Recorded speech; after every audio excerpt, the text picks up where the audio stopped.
हर हर महादेव। क्यों रह गई थी माँ नर्मदा कुंवारी।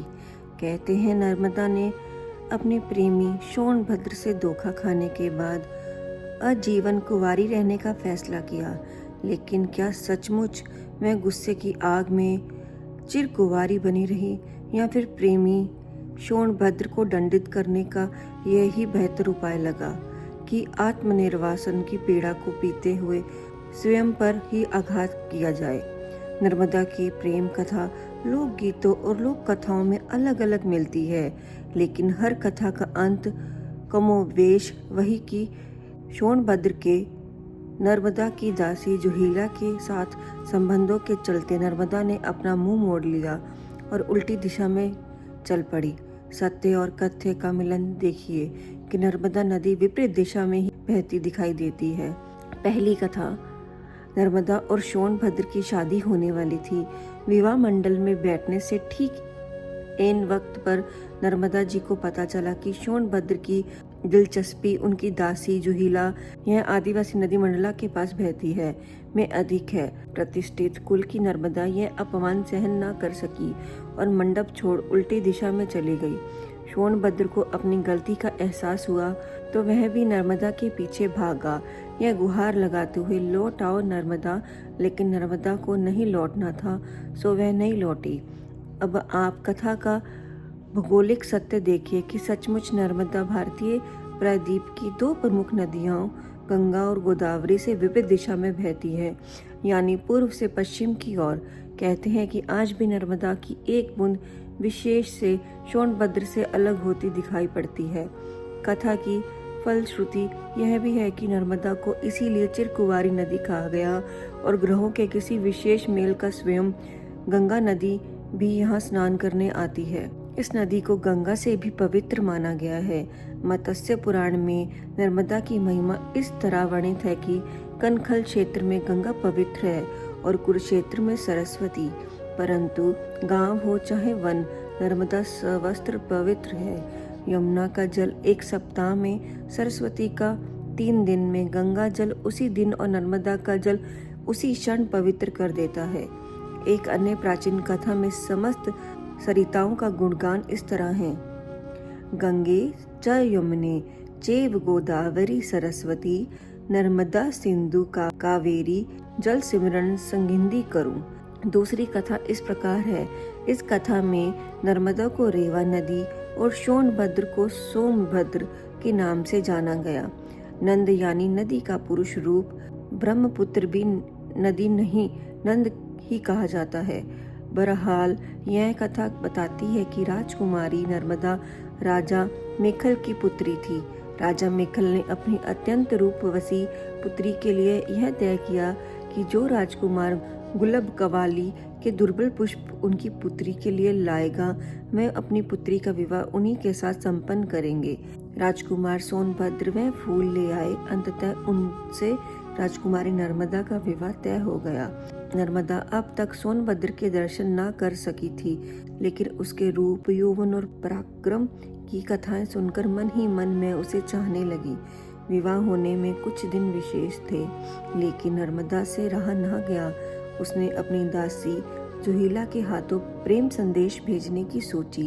जुहीला को सूझी ठिठोली। उसने राजकुमारी से उसके वस्त्र भूषण मांगे और चल पड़ी राजकुमार से मिलने। सोनभद्र के पास पहुंची तो राजकुमार सोनभद्र उसे ही नर्मदा समझने की भूल कर बैठा। जुहीला की नियत में भी खोट आ गया। राजकुमार के पढ़ने निवेदन को मैं ठुकरा ना सकी। इधर नर्मदा का सबर का बांध टूटने लगा। दासी जुहीला के आने में देरी हुई तो मैं स्वयं चल पड़ी सोनभद्र से मिलने। वहां पहुंचने पर सोनभद्र और जुहीला को साथ देखकर मैं अपमान की भीषण आग में जल उठी।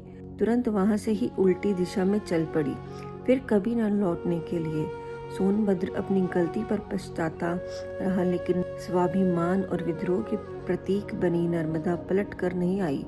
इस कथा का भौगोलिक सत्य देखिए कि जय सिंह नगर के ग्राम बहरा के निकट जुहीला इस नदी को दूषित नदी माना जाता है, पवित्र नदियों में इसे शामिल नहीं किया जाता। का सोनभद्र नंद से वाम पार्श्व में दशरथ घाट पर संगम होता है और कथा में रूठी राजकुमारी नर्मदा कुंवारी और अकेली उल्टी दिशा में बहती दिखाई देती है। रानी और दासी के राज वस्त्र बदलने की कथा इलाहाबाद के पूर्वी भाग में आज भी प्रचलित है। इससे जुड़ी एक अन्य कथा इस प्रकार है। कई हजारों वर्ष पहले की बात है। नर्मदा जी नदी बनकर जन्मी, सोनभद्र नंद बनकर जन्मा। दोनों के घर पास थे। दोनों अमरकंटक की पहाड़ियों में घुटनों के बल चलते, चिढ़ाते चिढ़ाते, हंसते रूठते। दोनों का बचपन खत्म हुआ। दोनों किशोर हुए। लगाव और बढ़ने लगा। गुफाओं, पहाड़ियों में ऋषि मुनि व संतों ने डेरे डाले। चारों ओर यज्ञ पूजन होने लगा। पूर्व पर्वत में हवन की पवित्र समिधाओं से वातावरण सुगंधित होने लगा। इसी पवन माहौल में दोनों जवान हुए। उन दोनों ने कस्में खाई, जीवन भर एक दूसरे का साथ नहीं छोड़ेंगे, एक दूसरे को धोखा नहीं देंगे। एक दिन अचानक रास्ते में सोनभद्र के सामने नर्मदा की सखी जोहिला नदी आ धमकी। 16 श्रृंगार किए हुए, वन का सौंदर्य लिए वह नव युवती थी। उसने अपनी अदाओं से सोनभद्र को मोह लिया। सोनभद्र अपनी बाल सखी नर्मदा को भूल गया। जोहिला को भी अपनी सखी के प्यार पर डोर डालने की लाज न आई। नर्मदा ने बहुत कोशिश की कि सोनभद्र को समझाने की, लेकिन सोनभद्र तो जैसे जोहिला के लिए बावरा हो गया था। नर्मदा ने किसी ऐसे असहनीय क्षण में निर्णय लिया कि इस धोखेबाज के साथ से अच्छा है इसे छोड़कर चल देना। कहते हैं तभी से नर्मदा ने अपनी दिशा बदल ली। सोनभद्र और जोहिला ने नर्मदा को जाते देखा। सोनभद्र को दुख हुआ। बचपन की सखी उसे छोड़ जा रही है। उसने पुकारा, नर्मदा रुक जाओ, लौट आओ नर्मदा। लेकिन नर्मदा जी ने हमेशा कुंवारी रहने का प्रण लिया।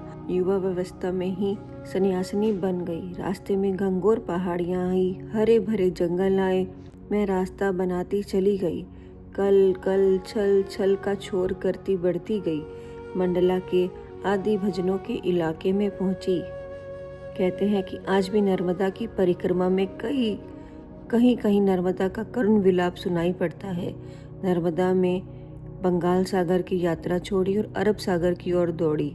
भौगोलिक तथ्य देखिए कि हमारे देश की सभी बड़ी नदियां बंगाल सागर में मिलती हैं, लेकिन गुस्से के कारण नर्मदा अरब सागर में समा गई। नर्मदा की कथा जनमानस में कई रूपों में प्रचलित है, लेकिन चिरकुंवारी नर्मदा का सातित्व, सौंदर्य, चारि चरित्र, तेज और भावनात्मक उफान नर्मदा परिक्रमा के दौरान हर संवेदनशील मन महसूस करता है।